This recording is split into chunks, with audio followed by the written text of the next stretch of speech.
We're talking with Steve Hargadon. Steve, thanks for talking with us this morning. Why don't you introduce yourself to folks? Hi, Howard. It's a pleasure, as always. I'm Steve Hargadon. I started a social network for educators 5 years ago called Classroom 2.0 that it gained a fair amount of traction, and I like to think helped us to think about using social networking as part of teaching and learning.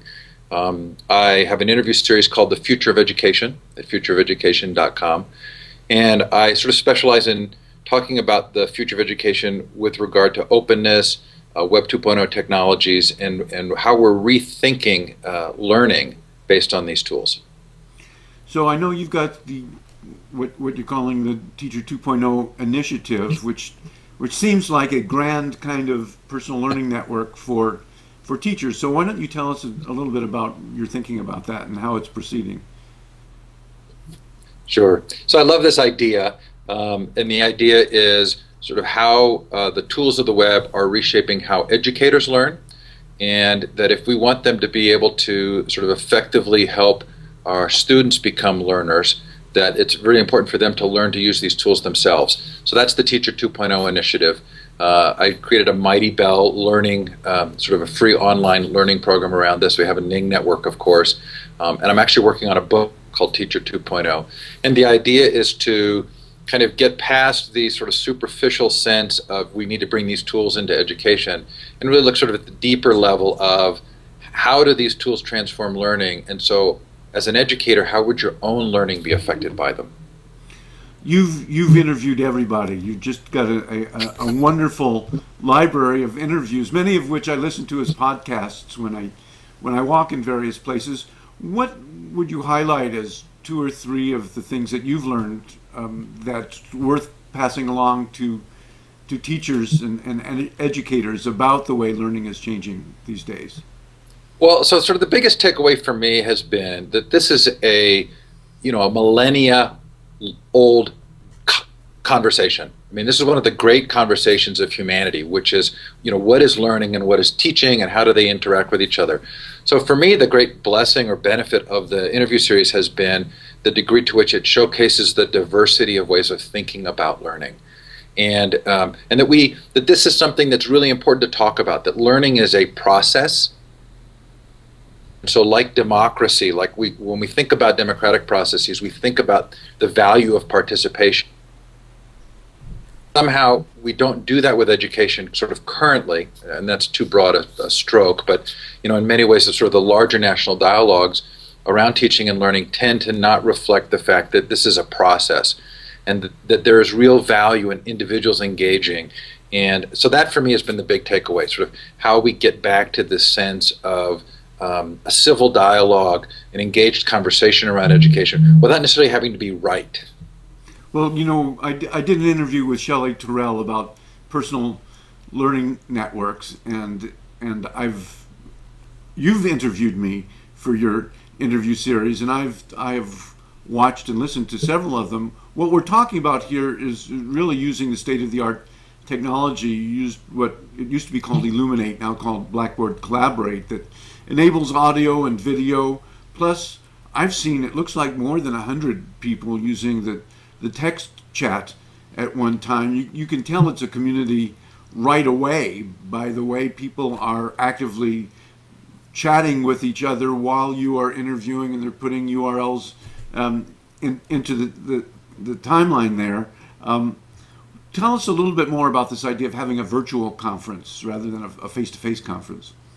So I really love this technology, and I did use it as a part of the Classroom 2.0 initiative to gather the community together in a very much more synchronous way, so that when they offered me a job at Illuminate, I was quite happy to take it.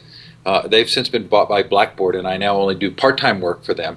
But for me, this synchronous technology, this capability of us talking the way we are with Skype right now, or the way you can collaborate with sort of a richer set of features. This is very much Web 2.0, although we don't call it that. It's about participation. It's about engagement and activity using the tools of the web. It may not be printed text, but it is participation. So a year ago, I did sort of a bold thing, which was I said, I want to hold a worldwide conference on globally connecting students and teachers. We called it the Global Education Conference. And Lucy Gray and I co-chaired this. And it was really a fabulous experience. We had about 15,000 attendee logins over the course of 5 days. We had about 500 actual virtual sessions. We've done it again this year. And also this year I held a Future of Libraries conference with San Jose State University that had a stunning 7,500 people sign up for a 2-day virtual conference with 150 sessions.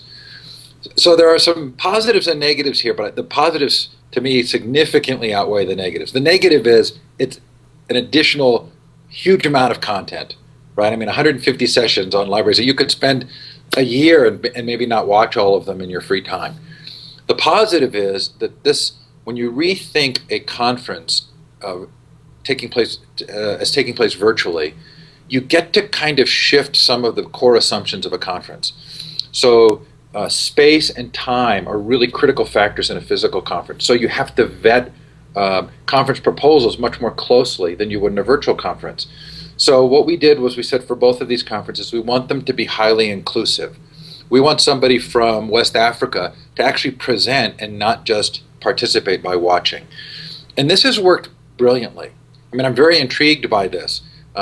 We do a small amount of vetting, which is if the proposal isn't related to the conference topic, then we really say you just can't do it. But 90% of the conference presentation proposals have been accepted at these conferences, and the quality stays really, really high. And again, it's sort of a brilliant coincidence of activity. This year, I decided to hold all of the organizing in the Ning networks. So for Global Education, we used Lucy Gray's Global Education Ning. For Library 2.0, we used my Library 2.0 network. And if you think about what you're actually accomplishing, you're helping people connect with each other. And that works brilliantly in this environment.